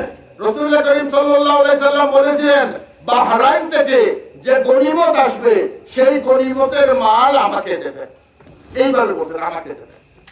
তখন আবু বকর রাদিয়াল্লাহু তাআলা বললেন ঠিক আছে, বাহরাইন থেকে মালে আসলে তোমাকে দেওয়া যাবে। বাহরাইন থেকে যখন আসছে সর্বপ্রথম গনিমতের মাল ওই সাহাবীকে ডেকে এসে বললেন তোমার হাত দিয়ে যতটুকু ধরে তুমি নিয়ে যাও। তখন উনি নিয়ে গেলেন। এরপরে বললেন কতটুকু হয়েছে? দেখা গেল 5 কেজি। এইভাবে বললেন তুমি আরো 5 নিয়ে যাও। এইভাবে বলছেন দুইবার বলছেন এইভাবে, এর জন্য 2 বার নেওয়া। এইভাবে সাহাবায়ে কেরাম ওয়াদা রক্ষা করেছে। আমরা কি ওয়াদা রক্ষা করি? আমরা যদি 3টায় বলি 6টায় যাই। কাউকে যদি বলি কালকে আসবো, কালকে আর যাই না। টাকার ঋণ নেই যে ভাই আপনাকে পরশুদিন দিয়ে দেবো, পরশুদিন তো আপনাকে ফোন করি পাওয়া যায় না, ফোনই বন্ধ। কথাটা বুঝছেন? আমরা কি মুসলমান? বলেন মুসলমান। এটা তো মুসলমানের বৈশিষ্ট্য। সাহাবায়ে কেরাম কখনো মুরব্বীদেরকে অশ্রদ্ধা করতেন না। একবারে কাফিরও যদি হইতো মুরব্বী, তাকে কোনোদিন অশ্রদ্ধা করেন না। আর বাচ্চাদেরকে স্নেহ করতেন। আমরা কি দেখেন, আপনি একজন মুরব্বীকে ধাক্কা দিয়ে চলে গেলেন, আপনি একজন মুরব্বীর পাশ দিয়ে বলেন মুরব্বী হরবা। কেন? আপনি মুরব্বী হরবা বলে আপনার বাপের সমান লোক, আপনার দাদার সমান লোক, আপনি তার সাথে বেয়াদবি করবেন কেন? সাহাবায়ে কেরাম কখনো কাফেরদের সাথেও এই বেয়াদবি করেন নাই। আপনি বলবেন হিন্দু যে এটা মালাউন, তার সাথে এটা করলেও ঠিক আছে। না না না, ইনসাফের ক্ষেত্রে হিন্দু মুসলমান বৌদ্ধ খ্রিস্টানের কোনো ব্যবধান নেই। ইনসাফ সবার জন্য ইনসাফ। ওমর রাদিয়াল্লাহু তাআলা রাসূলুল্লাহ সাল্লাল্লাহু আলাইহি ওয়াসাল্লামের জমানায় একজন কাফিরের জমিন দখল করে ফেলেছে একজন মুসলমান। হাদিসের কথা। মুসলমান দখল করার পরে রাসূলুল্লাহ সাল্লাল্লাহু আলাইহি ওয়াসাল্লামের কাছে আসলো ওই কাফের বিচার নিয়ে যে আপনার মুসলমান একজন জমিন দখল করে ফেলেছে আমার। রাসূল সাল্লাল্লাহু আলাইহি ওয়াসাল্লাম ওই মুসলমানকে ডেকে বললেন তুমি এই জমিন ফেরত দাও। ওই লোক ভাবলো মুসলমান, আমার দলের লোক, আমি তো মুসলমান, মোহাম্মদের দলের লোক, মোহাম্মদ দেখা আমার পক্ষ নিলেন না, আমি ওই দল করি দেখা আমার নেতা আমার পক্ষ নিল না, আমি জায়গা দখল করতে নিলেন না, আমাকে সাহায্য করলো না, থানা একটা ফোন করে বললো। উনি ভাবলেন যে উমর তো খুব জাতীয়তাবাদী মানুষ, মুসলমানদের জন্য উমর মরনেওয়ালা, তাহলে উমরের কাছে যাই, উমর আমার পক্ষ নেবে। ওই মালাউনকে, ওই কাফেরকে পিটাইয়া উমর একবারে বললেন ভালো করছো, জমিন দখল করছো। আসলেন উমরের কাছে, ওমর রাদিয়াল্লাহু তাআলা আনহু বললেন, সম্পূর্ণ বক্তব্য শুনে মুসলমান এবং কাফের দুইজন একসাথে আইছেন। জিজ্ঞেস করলেন রাসূলুল্লাহ সাল্লাল্লাহু আলাইহি ওয়াসাল্লাম কি বলেছেন? বলছেন যে জমিন ফিরত দেওয়ার জন্য। ওমর বললেন এখানে দাঁড়াও, আমি আসতেছি। ওমর রাদিয়াল্লাহু ভেতরে গেলেন, তলোয়ার হাতে নিয়ে আসলেন, আচ্ছাই মুসলমানের কল্লা কেটে ফেললেন। তখন পুরো মদিনা হইচই শুরু হয়ে গেল যে মুসলমান মুসলমানকে মেরে ফেলছে, ওমর মুসলমানকে মেরে ফেলছে। রাসূল আকরাম সাল্লাল্লাহু আলাইহি ওয়াসাল্লাম খুব নারাজ হইলেন এই খবর পাইয়া যে উমর তুমি এটা কি করছো, মুসলমান মেরে ফেলছো তুমি। একজন মুসলমানকে মারলে, কোন মুসলমান যদি মুসলমানকে হত্যা করে তাহলে সে পুরো আলমকে হত্যা করে ফেলে। তখন উমর রাদিয়াল্লাহু তাআলা বললেন, ইয়া আল্লাহর রাসূল আমি মুসলমানকে মারি নাই তো, আমি মুনাফিককে মেরেছি। আপনি বলছেন জমিন ফিরত দেওয়ার জন্য, আর সে ফিরত দেয় নাই, পাল্টা আমার কাছে বিচার নিয়ে গেছে। আল্লাহ এবং আল্লাহর রাসূল যদি কোনো রায় দিয়ে দেন, ওই রায়ের উপর আর কারো রায় চলতে পারে না। ওই জন্য আমি কেটে ফেলেছি। তখন রাসূল সাল্লাল্লাহু আলাইহি ওয়াসাল্লাম হেসে ফেললেন। এজন্য এটা খেয়াল রাখতে হবে।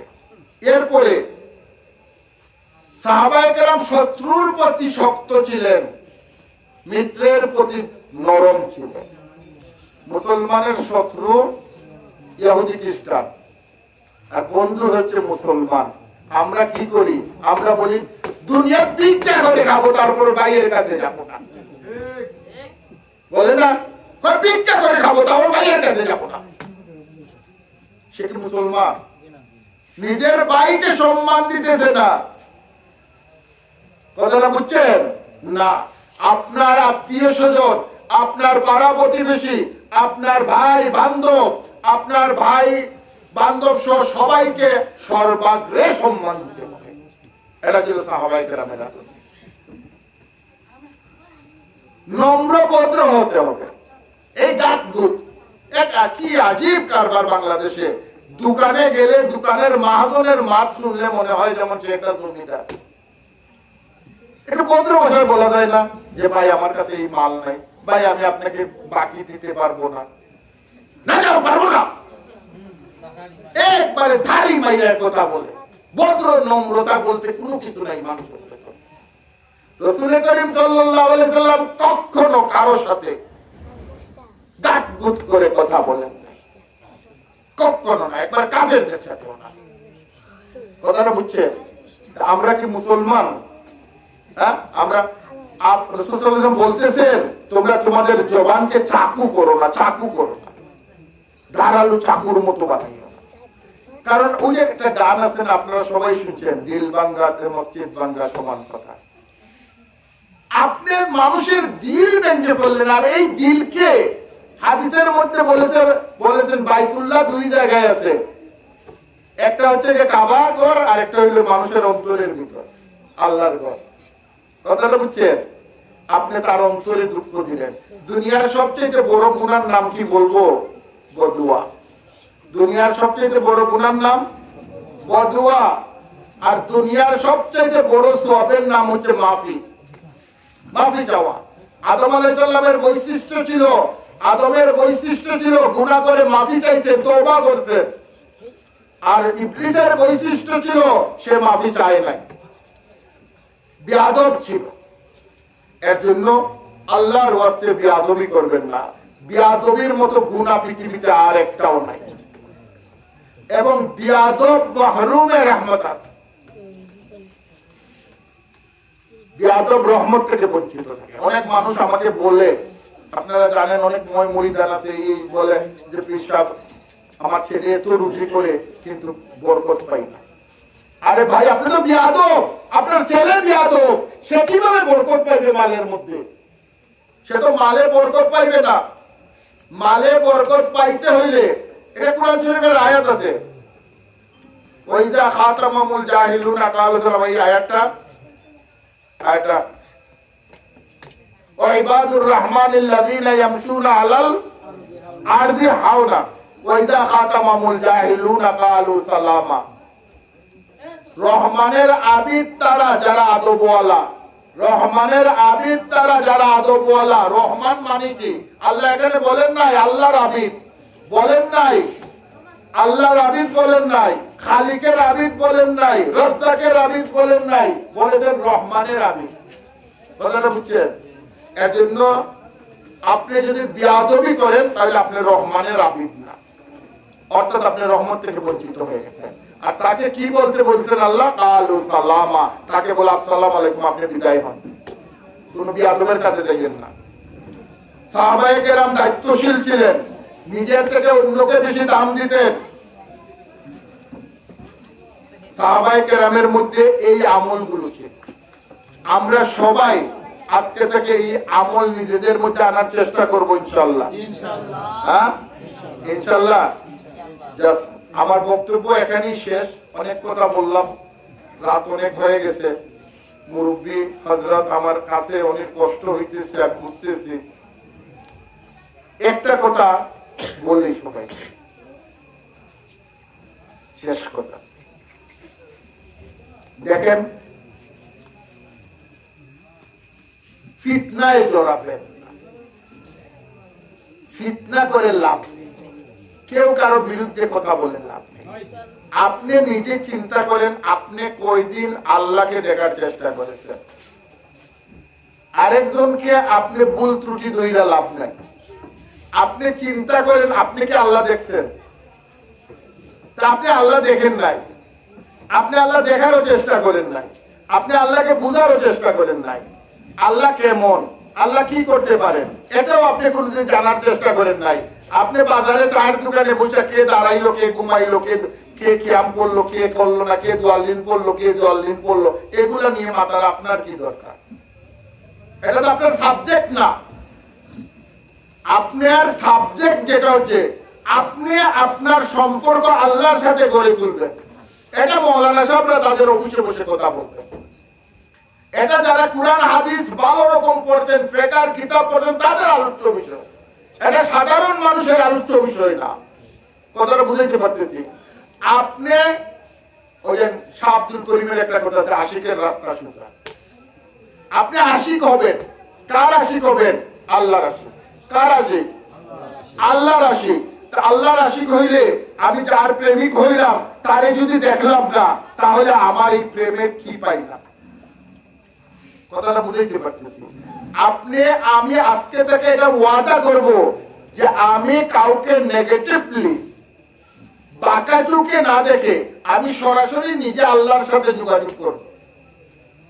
আর নামাজের মধ্যে আমরা প্রতিদিন দোয়া করি, ইয়্যাকা না'বুদু ওয়া ইয়্যাকা নাস্তাঈন ইহদিনাস সিরাতাল মুস্তাকিম সিরাতাল লাযীনা আন'আমতা আলাইহিম গায়রিল মাগদুবি আলাইহিম ওয়ালাদ-দাল্লিন। আমিন। হে আল্লাহ, আমি তোমার ইবাদত করি, তুমি আমাকে সাহায্য করো, তুমি আমাকে সহজ পথ দেখাও, যে পথে অতীতে মানুষ গিয়ে সফল হয়েছে। তুমি আমাদেরকে সেই পথে নিও না যে পথে অতীতে মানুষ গিয়ে পথভ্রষ্ট হয়েছে। প্রতিদিন সূরা ফাতিহা আমরা এই দোয়া করতেছি। আপনি দোয়ার মধ্যে এমন ভাবে কাকুতি করুন আল্লাহ পাকের কাছে, আল্লাহ পাক যাতে আপনাকে সরল পথ দেখিয়ে দেয়। তর্ক করে সরল পথ পাবেন না, ঝগড়া করে সরল পথ পাবেন না। সরল পথ আশিকের জন্য, সরল পথ হচ্ছে মাসুকের জন্য। এজন্য আমি একটা অনুরোধ করব, সবাই প্রতিদিন কমপক্ষে 6 তাসবিহ আমল করবেন। সুবহানাল্লাহ 100 বার, আলহামদুলিল্লাহ 100 বার, আল্লাহু আকবার 100 বার, লা ইলাহা ইল্লাল্লাহ 100 বার, আস্তাগফিরুল্লাহ 100 বার, দুরূদ শরীফ 100 বার। এবং যখন এই তাসবিহগুলো পড়বেন তখন চোখ বন্ধ করে মুরাকাবার হালতে কিবলামুখী হয়ে পশ্চিমমুখী হয়ে বসবেন। মনে করবেন আপনার সামনে বাইতুল্লাহ, আপনি আপনার ঘরে না, আপনি বাইতুল্লাহর ভেতরে। বাইতুল্লাহ মানে আল্লাহর ঘর। রহিমউদ্দিনের ঘরে রহিমউদ্দিন থাকে, করিমউদ্দিনের ঘরে করিমউদ্দিন থাকে, তাহলে বাইতুল্লাহ কে থাকে? তাহলে ওই ঘরের দরজা তো বন্ধ, সোনালী দরজা। আপনি ওই দরজায় চোখ বন্ধ করে আপনার কলবের ভেতরে দরজাকে নিয়ে আসেন আর টুকা দিয়ে বলেন সুবহানাল্লাহ, আল্লাহ তুমি মহান, সুবহানাল্লাহ, আল্লাহ তুমি মহান। দরজা খুলো এবং তোমার কুদরতি পায়ের কাছে আমাকে জায়গা দাও এবং আমাকেও মহান বানাও। এরপরে আলহামদুলিল্লাহ, আল্লাহ তোমার সমস্ত প্রশংসা, তুমি আমাকে চোখ দিয়েছো, তোমার প্রশংসা। তুমি আমাকে সন্তান দিয়েছো, তোমার প্রশংসা। তুমি আমাকে ব্যবসা দিয়েছো, তোমার প্রশংসা। তুমি আমাকে ঘর দিয়েছো, তোমার প্রশংসা। তুমি আমাকে মানুষ বানাইছো, তোমার প্রশংসা। তুমি আমাকে মুসলমান বানাইছো, তোমার প্রশংসা। তুমি তোমার হাবিবের উম্মত বানাইছো, তোমার প্রশংসা। আলহামদুলিল্লাহ, আলহামদুলিল্লাহ বললেন আর বললেন আল্লাহ তোমার প্রশংসা, আর তুমি দরজাগুলো আমাকে ভিতরে যাইতে দাও এবং তোমার কুদরতি পায়ের কাছে আমাকে জায়গা দাও এবং আমাকে প্রশংসিত করে দাও। তোই মানুষের দিলের ভিতরে আপনার প্রশংসা তৈরি হবে। এরপরে বলেন আল্লাহু আকবার, আল্লাহু আকবার। এখন আল্লাহ কত বড়, আপনি ওসি বড় জানেন, ডিসি বড় জানেন, বাড়ির চৌকিদার বড় জানেন, আপনি একটা বাঘ বড় জানেন, কিন্তু আল্লাহ কত বড় তো আপনি জানেন না। আল্লাহর কমপক্ষে 99 নামের যে অর্থ আছে, ওই অর্থগুলো একটা একটা করে মৌলানা সাহেবের কাছে গিয়ে বুঝে নেবেন। কমপক্ষে অর্থ বুঝলে আপনি বুঝতে পারবেন আল্লাহর কতটা গুণ আছে। তখন যখন আপনি আল্লাহু আকবার বলবেন, শাহজালাল রহমতুল্লাহ আলাইহি আল্লাহু আকবার ধ্বনিতে গৌর গোবিন্দের যে বিল্ডিং ভেঙে গেল, আমরা লাখ লাখ মানুষ আল্লাহু আকবার বলি, তারপরে সরকারে টনক লড়ে না। কেন? কারণ শাহজালালের আল্লাহু আকবার আমাদের আল্লাহু আকবার সমান না। এর জন্য আপনাকে আল্লাহু আকবার বলার আগে আল্লাহকে চিনতে হবে। এরপরে আল্লাহু আকবারে বলে কি লা ইলাহা ইল্লাল্লাহ, লা ইলাহা ইল্লাল্লাহ। আল্লাহ ছাড়া কোনো ইলাহ নাই, আল্লাহ ছাড়া কিছু নাই। এই তাবলীগে বলে না কিছু থেকে কিছু হয় না, সব তো আল্লাহর পক্ষ থেকে। আল্লাহ ছাড়া কিছু নেই। আপনি মাটি, আপনি পানি, আপনি কিছুই না, যা আছে সব আল্লাহ। কথাটা বুঝতে পারছি? এজন্য এই আল্লাহু আকবার। এরপরে আস্তাগফিরুল্লাহ। জীবনে গুনাহ করেন নাই? সব এখানে ফেরেশতা না নবী? নবী আর ফেরেশতা যারা সবই আমরা গুনাহ করছি।